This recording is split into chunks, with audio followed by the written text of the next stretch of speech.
ሰላም የገበያ ሚዲያ ቤተሰቦቻችን በዛሬው ዝግጅታችን በደቡብ ሊባኖስ ድንበር አቅራቢያ በሚገኘው የአሊ አልታሂር ስልታዊ ከፍታ ቦታዎች ላይ የተፈጠረውን ከፍተኛ ወታደራዊ ግጭትና ተያያዥ ክስተቶችን በሰፊው እንመለከታለን። በትናንትናው ዕለት በሂዝቦላ ተዋጊዎች በተፈጸመው የተቀናጀ አድፍጦ ማጥቃት እስራኤል 15 ወታደሮቿን በሞትና በከባድ ቁስል ማጣቷ በይፋ የተሰማ ሲሆን ይህም በሁለቱ ወገኖች መካከል ከፍተኛ ውጥረት ፈጥሯል። ይህ ክስተት በቀጠናው ቀደም ሲል የነበረውን ውጥረት ወደ ከፍተኛ ደረጃ ያሸጋገረው በመሆኑ የድንበር አካባቢ ሁኔታ በአሁኑ ሰዓት እጅግ አሳሳቢ በሆነ ወታደራዊ ቀውስ ውስጥ ይገኛል። በዚህ ዝግጅታችን ታዲያ በዋናነት የምናተኩርባቸው ነጥቦች የዚህን ግጭት ዝርዝር ወታደራዊ ይዘት፣ እስራኤል በደረሰባት ከባድ የሰው ኃይል ኪሳራ ሳቢያ ልትወስድ የምትችለውን የበቀል እርምጃ እንቃኛለን። በተጨማሪም ይህ የእስራኤል የበቀል እርምጃ በአሜሪካና በኢራን መካከል እየተካሄደ ባለው የሰላም ድርድር ላይ ሊጥል የሚችለውን ጥቁር ጥላና የዲፕሎማሲ ተጽዕኖ በዝርዝር እንመረምራለን። የጦር ሜዳው ግጭት ከክልላዊ የዲፕሎማሲ ጥረቶች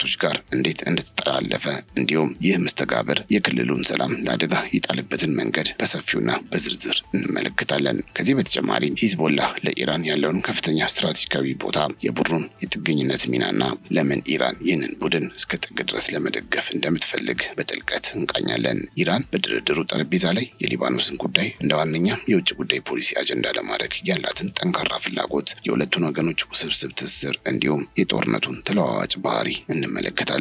የእስራኤልን የቅርብ ጊዜ የሰው ኃይል ኪሳራና ይህ ጉዳይ በሁለቱ ሀገራት የውስጥ ፖለቲካ ላይ እያስከተለ ያለውን ተጽዕኖ በመረጃ አስደግፈን እናቀርብላችኋለን። እናንተ ብቻ አብራችሁ እንድትቆዩ በአክብሮት እየጋበዝን ቻናላችንን ሰብስክራይብ፣ ይህን ቪዲዮ ላይክ እንድታደርጉ እንጠይቃችኋለን። ካፍታ ቆይታ በኋላ ተመልሰን እንገናኝ።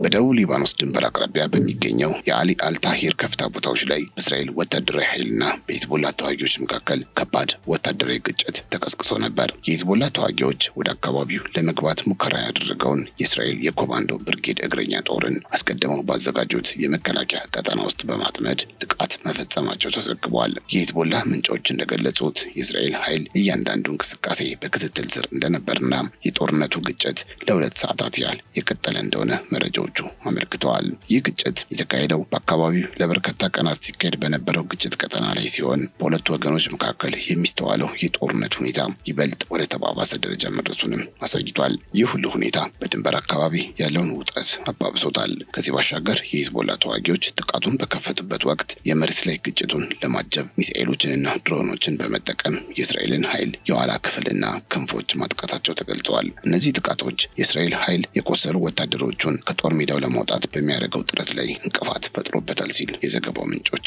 ያስረዳሉ። በእስራኤል በኩል ደግሞ ግጭቱ እየተባባሰ በሄደ ቁጥር የቆሰሉትን ለማውጣት እንዲቻል የጭስ ቦምቦችን በመጠቀምና በአካባቢው ከፍተኛ የአየር ድብደባዎችን በማካሄድ ምላሽ ለመስጠት ሙከራ አድርገዋል። የፓላስቲን ክሮኒክስ መረጃ እንደሚያሳየው በዚህ ኦፕሬሽን ከ15 በላይ የእስራኤል መኮንኖችና ወታደሮች መገደላቸውን ወይም መቁሰላቸውን የሂዝቦላ ተዋጊዎች ገልጸዋል ብለዋል። ይህ ግጭት በጦር ሜዳ ላይ ከፍተኛ የሰው ኃይል ኪሳራንም ነው ያስከተለው። የጥቃቱ መነሻ የሂዝቦላ ኦፕሬሽን ክፍል አሊ አልታሂር ኮረብታ ከእስራኤል ኃይሎች መዳረሻ ውጪ እንደሚሆን ማስጠንቀቂያ ከሰጠ ከአንድ ቀን በኋላ መፈጸሙ ልዩ ትኩረት ስቧል። የሂዝቦላ መግለጫ እንዳመላከተው የእስራኤል ኮማንዶ ብርጌድ አድፍጠው ወደ ተጠበቁበት ቦታ ሲደርሱ ተዋጊዎቹ ተገቢውን የጦር መሳሪያ በመጠቀም ግጭቱን መክፈታቸውን አረጋግጠዋል። ይህ ክስተት ሂዝቦላ ያስተላለፈውን ማስጠንቀቂያ በተግባር ወደ መሬት ላይ እርምጃ ለመቀየር ያለውን ችሎታ ለማሳየት የተደረገ ኦፕሬሽን መሆኑን የአካባቢው የመረጃ ምንጮች በዘገባዎቻቸው ላይ ጠቅሰዋል። የሊባኖሱ ቡድን በአካባቢው የሚያደርገው እንቅስቃሴ የራሱን መሬት ለመከላከልና የእስራኤልን ግስጋሴ ለመግታት ያለመ መሆኑን አጽንኦት ሰጥቷል። ይህ ማስጠንቀቂያ በተግባር መተግበሩ የጦርነቱን አካሄድ ቀይሮታል። የአልማያዲ ዘጋቢ በደቡብ ሊባኖስ እንደዘገበው እስራኤል ከቅርብ ቀናት ወዲህ በግጭቱ አካባቢ በርካታ ብርጌዶችን፣ የታጠቁ ቡድኖችንና የኮማንዶ አባላትን ጨምሮ ከፍተኛ ኃይል አሰማርታ ነበር። ምንም እንኳ የእስራኤል ኃይሎች በከፍተኛ የአየርና የመድፍ ድጋፍ ቢታገዙም ተቃዋሚዎቹ ወደ አሊ አልታሂር የሚደረገውን የትኛውንም የማጥቃት ሙከራ መመከታቸው ዘጋቢው አስረድቷል። እስራኤል በስልታዊ ቦታዎች ከፍታ ላይ ቁጥጥር ለማድረግ ያደረገችው ጥረት ስኬታማ ሳይሆን መቅረቱ በሁለቱ ወገኖች መካከል ለበርካታ ቀናት ሲካሄድ በቆየው ግጭት ምክንያት እንደሆነ ተነግሯል። የእስራኤል መገናኛ ብዙሃን በበኩላቸው በጦር ኃይላቸው ላይ የደረሰውን ጉዳት አምነው የዘገቡ ሲሆን ግጭቱ እጅግ ከባድ እንደነበርም ጠቁመዋል። የሁለቱም ወገኖች የጦርነት አቋም የሚያሳየው ይህ አደገኛ ግጭት በቅርብ ጊዜ ውስጥ ሊቆም የማይችል መሆኑን ነው። እስራኤል የሰው ኃይሏን ኪሳራ በቴክኖሎጂ የበላይነት ለመተካት ብትሞክርም ሂዝቦላ በሚጠቀምባቸው ባህላዊና ስልታዊ የአድፍጦ ማጥቃት ዘዴዎች የእስራኤልን ወታደራዊ እቅድ የተፈታተነ ነው። ይህም የክልሉን ደህንነት የበለጠ አደገኛና ተለዋዋጭ እያደረገው ለአዲስ ጦርነት መነሻ ሊሆን የሚችል ስጋት ሆኗል። በድንበር ላይ የሚደረጉ እንቅስቃሴዎች እያደጉ በመሆናቸው በቀጣይ ቀናት የሁለቱ ወገኖች ግጭት በምን አቅጣጫ እንደሚቀጥልና የክልሉ ሁኔታ ምን ሊሆን እንደሚችል የፖለቲካ ተንታኞች በትኩረት እየተከታተሉት ይገኛሉ። ሰላማዊ መፍትሄ የመፈለጉ ጉዳይ በአሁኑ ሰዓት በጣም አጠያያቂ ሆኗል። የአሊ አልታሂር ግጭት በራሱ ወታደራዊ ውጤት ብቻ ሳይሆን ከክልላዊ የዲፕሎማሲ ጥረቶች ጋር በመጠላለፍ አዲስ የፖለቲካ ቀውስ እየፈጠረ ይገኛል። ኢራንና አሜሪካ በቅርቡ በጀመሩት የሰላም ድርድር የሊባኖስን ሁኔታ ለማረጋጋትና የእስራኤልን ወታደራዊ እንቅስቃሴዎች ለመግታት የሚሉ ነጥቦች በድርድሩ ላይ መካተት ያለባቸው ነጥቦች እንደሆኑ ሲያከራክር ቆይቷል። በድርድሩ ወቅት ኢራን በአቋሟ ጸንታ እስራኤል በሊባኖስ የምታካሄደውን ጥቃት በአስቸኳይ እንድታቆም ብትጠይቅም እስራኤል ግን የደህንነት ስጋቴን የማስወገድ መብቴ የተጠበቀ ነው በማለት ጥያቄውን ውድቅ ማድረጉ ይታወቃል። ይህ ሁኔታ የዲፕሎማሲው መስመር ምን ያህል ጠባብ እንደሆነና ሁለቱ ወገኖች በያዙት አቋም መካከል ያለውን ክፍተት የሚያሳይ ነው። የዚህ አይነቱ የዲፕሎማሲ ውጥረት በጦር ሜዳ የሚፈጸሙ ጥቃቶች ለድርድር ጠረጴዛው ትልቅ እንቅፋት እንዲሆኑ በማድረግ ላይ ይገኛል። በአሊ አልታሂር የደረሰው ከፍተኛ የሰው ኃይል ኪሳራ በእስራኤል ውስጥ የበቀል እርምጃ የመውሰድ ፍላጎትን በእጅጉ አቀጣጥሏል። ወታደራዊ ተንታኞች እንደሚገምቱት እስራኤል በአንድ በኩል በዲፕሎማሲያዊ መንገድ መጫን፣ በሌላ በኩል ደግሞ ወታደራዊ መገፋቷን መቀጠል እንዳለባት ስትወሰን ይህ ውሳኔ በድርድሩ ላይ አሉታዊ ተጽዕኖ ይኖረዋል። በተለይም የእስራኤል መንግስት በውስጥ የፖለቲካ ጫና ምክንያት እንዲህ አይነት ጥቃቶችን ችላ ብሎ ማለፍ አይችልም። ስለዚህ ድርድር ላይ ሳሉ የሚደረጉ ከፍተኛ ጥቃቶች የሰላም እድሉን እጅግ አሳሳቢ ከማድረጋቸውም በላይ ሁለቱ ወገኖች በጋራ ስምምነት ላይ እንዳይደርሱ የሚያደርግ ትልቅ ጥርጣሬ ይፈጥራል። ይህ የውትድርናና የዲፕሎማሲ ቅራኔ ጦርነቱን ይበልጥ አደገኛ ያደርገዋል። ኢራን በበኩሏ ይህንን የድርድር ሂደት የክልላዊ የበላይነቷን ለማጠናከር እንደምትጠቀምበት የሚገምቱ ስልቶች አሉ። የእስራኤልን በሊባኖስ ያለውን ወታደራዊ እንቅስቃሴ መግታት ኢራን ለተኪ ኃይሎቿ የምትሰጠውን ድጋፍ የሚያጠናክር ስልታዊ እርምጃ ነው። ነገር ግን እስራኤል ይህንን ጥያቄ መቃወሟ ኢራን በድርድሩ ላይ ያላትን አቋም የበለጠ እንድታጠነክርና የጦርነቱን ሁኔታ ከድንበር ወደ ተለያዩ የክልል አካባቢዎች እንድታሰፋ የሚገፋፋ ሊሆን ይችላል። የድርድሩ መደናቀፍ የሁለቱን ሀገራት ቀጥተኛ ወይም ቀጥተኛ ያልሆነ ግጭት ወደሚቀጥለው ደረጃ ከፍ ሊያደርገው የሚችል ጉዳይ ነው። የዲፕሎማሲው መድረክ ለጊዜው ከጦር ሜዳ ውጥረት ጋር መራመድ ተስኖት አጠቃላይ የክልሉን ደህንነት ለአደጋ እያጋለጠ ነው። አሜሪካ በምትጫወተው ሚና ደግሞ በኢራንና በእስራኤል መካከል ሚዛንን መጠበቅ ከጊዜ ወደ ጊዜ እየከበዳት የመጣ ይመስላል። ለአሜሪካ የድርድሩ ስኬታማ መሆን የክልሉን መረጋጋት ለማስጠበቅ ወሳኝ ቢሆንም በየቀኑ በድንበር አካባቢ የሚሰሙት የጦርነት ድምጾች የድርድሩን ግቦች እያመከኑ ናቸው። እስራኤል በራሷ የደህንነት ማዕቀፍ ውስጥ የምታደርጋቸው ወታደራዊ ስራዎች በአሜሪካ ድርድር ላይ እምነት እንዳይኖራት ያደርጋል። ይህ የታማኝነት ክፍተት ደግሞ ኢራንም ሆነች እስራኤል፣ ሂዝቦላም ሆኑ አሜሪካ ሁሉም በአንድ ጠረጴዛ ዙሪያ ተገናኝተው የሰላም ስምምነት ለመፈጸም ያላቸውን ፍላጎት በእጅጉ የሚጎዳ ነው።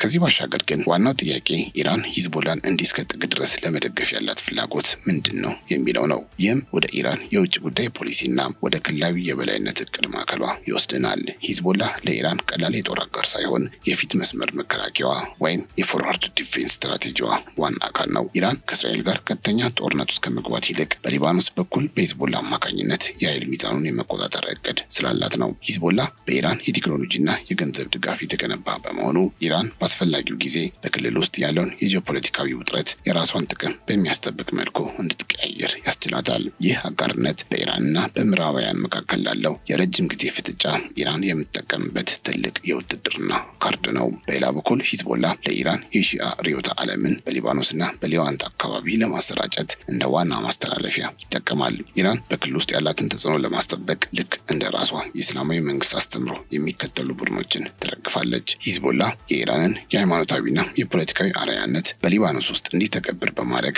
ለኢራን መሪዎች በሊባኖስ ህዝብ ዘንድ ከፍተኛ ተጽዕኖ ፈጣሪነትን ይሰጣል። ይህ ግንኙነት በሁለቱ አካላት መካከል ያለውን የጋራ የጠላትነት ስሜት ማለትም እስራኤልንና አሜሪካን በመቃወም ይበልጥ በማጠናከር ሂዝቦላን የኢራን የክልላዊ ተጽዕኖ የማይናወጥ ማገር አድርጎታል። ከዚህ ባሻገር ሂዝቦላ ለኢራን ያለው ስትራቴጂካዊ ጠቀሜታ ከእስራኤል ጋር በሚደረግ ማንኛውም አይነት ግጭት ላይ የኢራንን ደህንነት ከድንበሯ ውጭ የመጠበቅ አቅም ስለሚፈጠር ነው። እስራኤል የኢራንን የኒውክሌር ፕሮግራም ወይም የክልላዊ እንቅስቃሴዋን ለማዳከም በምትሞክርበት ጊዜ ሂዝቦላ የመልስ ምት ወይም ዲተርናንስ የመስጠት ኃይል አለው። ኢራን ሂዝቦላን በረጅም ርቀት ሚሳኤሎችና በዘመናዊ የጦር መሳሪያዎች በማስታጠቋ እስራኤል ኢራንን በቀጥታ ለማጥቃት ስትወሰን በሊባኖስ በኩል የሚመጣውን አጸፋዊ እርምጃ እንድትፈራ አሊያም አስቀድማ እንድትጠነቀቅ ያስችላታል። በእነዚህና በሌሎች ስትራቴጂካዊ ጥምረትና የጥቅም መጋጠሚያ ምክንያት ነው ኢራን በአሁኑ ወቅት ከአሜሪካ ጋር በምታደርገው ድርድር ውስጥ የሊባኖስን ጉዳይ እንደ ዋና አጀንዳ እንዲካተት አጥብቃ የምትፈልገው። ለኢራን የሂዝቦላ ህልውናና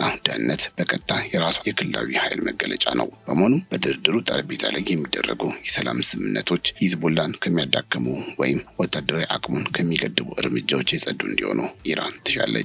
ይህንን የሊባኖስ ጉዳይ በድርድሩ ውስጥ በማስገባት እስራኤል በሊባኖስ ላይ የምትወስዳቸውን ወታደራዊ እርምጃዎች በዓለም አቀፍ የዲፕሎማሲ ግፊት እንዲገቱና የራሷን የክልላዊ ተጽዕኖ በዘላቂነት ለማቆየት ስትራቴጂካዊ መፍትሄ ለመፈለግ ትጥራለች። ይሁን እንጂ በአሊ አልታሂር የተከሰተው የትናንቱ የደም መፋሰስና የሂዝቦላ የኃይል እርምጃ በኢራንና በአሜሪካ መካከል እየተካሄደ ያለውን የድርድር ሂደት ለአደጋ ሊዳርግ የሚችል ሁኔታ መፍጠሩ አይቀርም ተብሎ ታምኖበታል። እስራኤል በደረሰባት ወታደራዊ ኪሳራ የተነሳ በከፍተኛ የበቀል ስሜት ውስጥ የምትገኝ በመሆኗ የድርድሩ መንፈስ ወደ ጎን በመተው ወደ ሰፊ ወታደራዊ እርምጃዎች ልትገባ እንደምትችል ስጋቶች እየበረቱ ነው። ይህ የወታደራዊ ግጭት መባባስ በሁለቱ ወገኖች መካከል የነበረውን ዲፕሎማሲ የመግባባት እድል እያጠበበው ስለሚሄድ አሜሪካ በድርድሩ ላይ የምታሳየው አቋምን ከጊዜ ወደ ጊዜ እየተወሳሰበ በመሄዱ የሰላም ተስፋው ሊጨልም ይችላል የሚሉ መላምቶች አሉ። በዚህ ሂደት ውስጥ በተለይ እስራኤል ውስጥ የሚሰነዘሩት ጠንከር ያሉ ድምጾች ግጭቱን ከወታደራዊ ስትራቴጂ ወደ ተጠናከረ የስሜትና የበቀል ጦርነት እያሸጋገሩት ነው። በተለይም በአንዳንድ የእስራኤል ባለስልጣናት ዘንድ የሚነሳው አንዲት እስራኤላዊ እናት ስታለቅስ 1000 የሊባኖስ እናቶች ያለቅሳሉ የሚለው አነጋጋሪ ንግግር የጦርነቱን ተፈጥሮ የሚያሳይና በሲቪል ህዝቡ ዘንድ ከፍተኛ ስጋት የፈጠረ ገላለጽ ሆኗል። በአሊ አልታሂር ብቻም 15 ወታደሮች መገደላቸውን ተከትለው እስራኤል ይህንን ኪሳራ በበቀል ለመመለስ ስንት ሺህ የሊባኖስ እናቶችን እንባ ለመቅሰም አቅዳለች የሚለው ጥያቄ ጦርነቱ ወደ ከፋ የሰብአዊ ቀውስና ወደማይገመት የደም መፋሰስ ደረጃ የተሸጋገረ መሆኑን በግልጽ ያሳያል። ይህ የጦርነትና የዲፕሎማሲ ግብግብ በቀጣይ ቀናት የክልሉን ደህንነት ወደማይመለስ አቅጣጫ ሊወስደው እንደሚችል የፖለቲካ ተንታኞች ያስጠነቅቃሉ። እስራኤል በወታደራዊ የበላይነቷ የደረሰባትን ውርደት ለመካስ የምታደርገው ጥረት የኢራንን ድርድር የመጠበቅ ፍላጎት ጋር እየተጋጨ በመሆኑ በድንበር አካባቢ ያለው ውጥረት በማንኛውም ሰዓት ዳግም ወደ ሙሉ ጦርነት ሊቀየር ይችላል። በመካከለኛው ምስራቅ የሚታየው ይህ አደገኛ የኃይል ሽኩቻ የሰላም ስምምነት ለመፍጠር የሚደረጉ ሁሉንም ዲፕሎማሲያዊ ጥረቶች እንዳሸዋ ያረገፋቸው ይገኛል። የሁለቱ ወገኖች የሞት ሽረት ትግል በውጤቱም የክልሉን ህዝቦች ወደ ለየለት መከራና ማለቂያ ወደ ሌለው የጦርነት ዑደት እየገፋቸው ይገኛል። በአጠቃላይ በአሊ አልታሂር የተከሰተው ከፍተኛ የሰው ኃይል ኪሳራና የተጠናከረ ወታደራዊ ግጭት ቀደም ሲል የነበረውን ስስ የደህንነት ሁኔታ ወደ አደገኛ መቋረጥ አሸጋግሮታል። ይህ ክስተት ሂዝቦላ እንደ የፊት መስመር መከላከያ ለኢራን ያለውን ከፍተኛ ስትራቴጂካዊ ዋጋ በተግባር ያሳየ ሲሆን ኢራንን በድርድር ውስጥ የቡድኑን ህልውና ለማስጠበቅ የምታደርገው ጥረት ለዲፕሎማሲያዊ ስምምነቶች ትልቅ እንቅፋት ሆኗል። እስራኤል በበኩሏ በደረሰባት ወታደራዊ ውርደት ሳቢያ ወደ ሰፊ የበቀል እርምጃ ልትገባ እንደምትችል የሚጠበቅ በመሆኑ ይህ የውትድርናና የዲፕሎማሲ ቅራኔ የክልሉን ሰላም ማለቂያ ወደ ሌላው የጦርነት አዙሪት እየገፋ ይገኛል። በመሆኑም በቀጣይ ቀናት የሚጠበቀው የኃይል ሽኩቻ የዲፕሎማሲውን በር በመዝጋት መላውን የክልል ደህንነት ወደማይመለስ አቅጣጫ ሊወስደው እንደሚችል ተንታኞች ያስጠነቅቃሉ።